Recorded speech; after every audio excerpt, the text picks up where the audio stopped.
Little Jimmy Dickens, barely 5 feet tall, became a towering presence in country music, known for his rhinestone suits, high-pitched voice, and infectious humor. He entertained audiences for over 70 years. To fans, he was more than a performer. He was joy incarnate, but behind the glittering stage lights and endless smiles lay a story of struggle, exploitation, and mystery. In his final years, decisions about his career, finances, and health began to raise questions. What truly happened to Jimmy Dickens?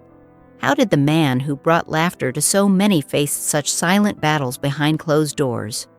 Early life, from coal country to the radio born. James Cecil Dickens in 1920, Jimmy grew up in a small, overcrowded West Virginia home without electricity.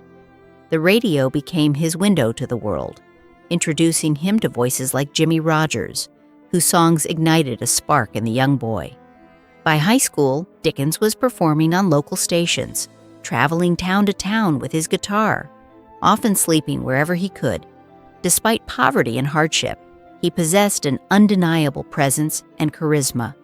Even in those early days, audiences responded not only to his talent, but to the humor and warmth he brought, traits that would define his legendary career.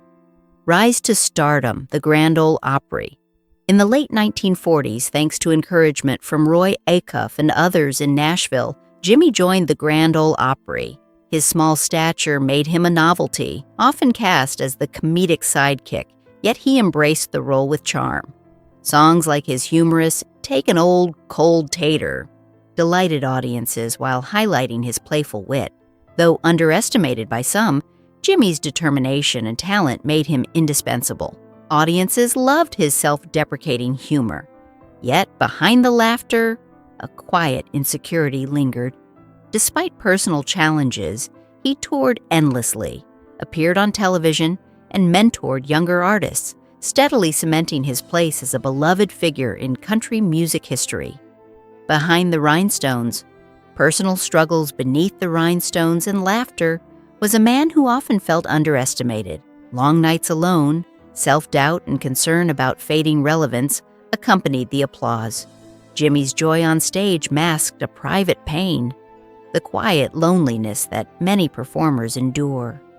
Even as he became a national treasure, he remained human, a man vulnerable to manipulation and exploitation. The pressures of fame, combined with aging and declining health, left him increasingly reliant on those around him. While fans saw an icon of vitality, insiders noticed changes in his demeanor and behavior, foreshadowing the troubling events that would mark his final years. Management and manipulation. The shadows grow. As his fame grew, Jimmy's circle expanded to include managers, accountants, and promoters. Not all had his best interests at heart. Subtle manipulations began, controlling bookings, steering finances, and limiting his oversight.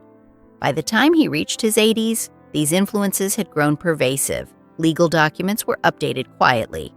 Assets shifted, and decisions about royalties and property were made without his full understanding.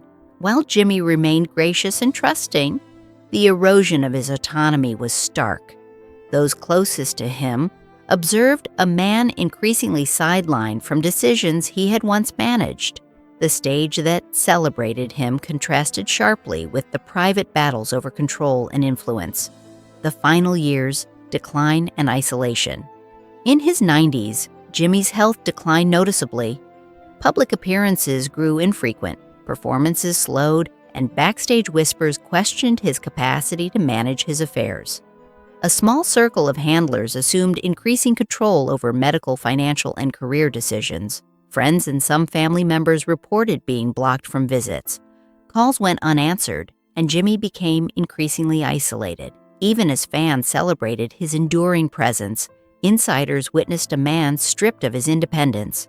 Concerns emerged over whether he truly consented to key decisions.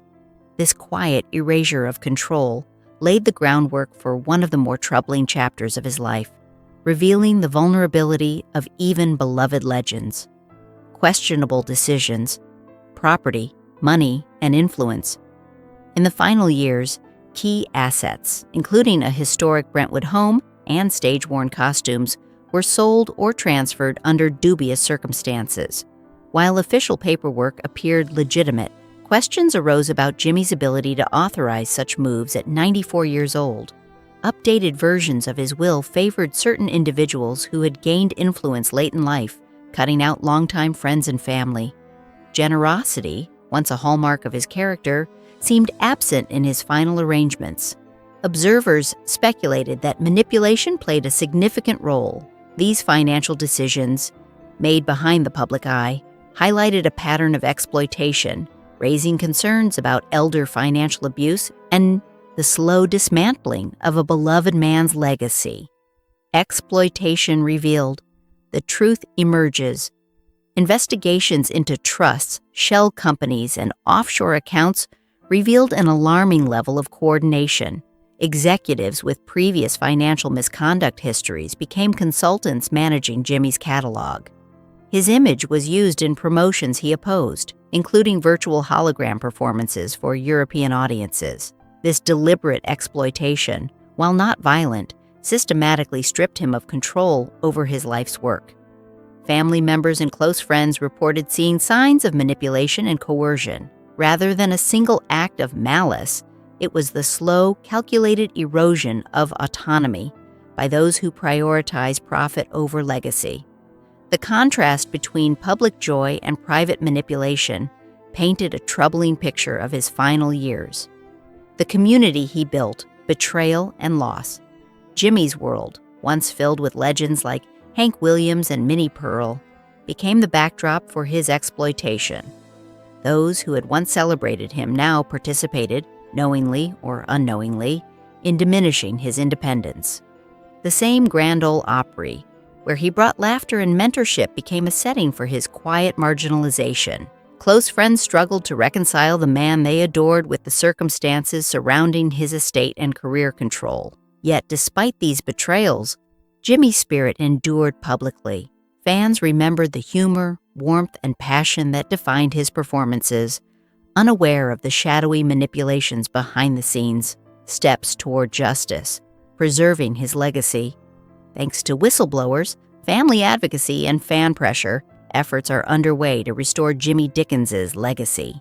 Investigations into financial mismanagement and exploitation have prompted renewed scrutiny of how estates of aging entertainers are protected.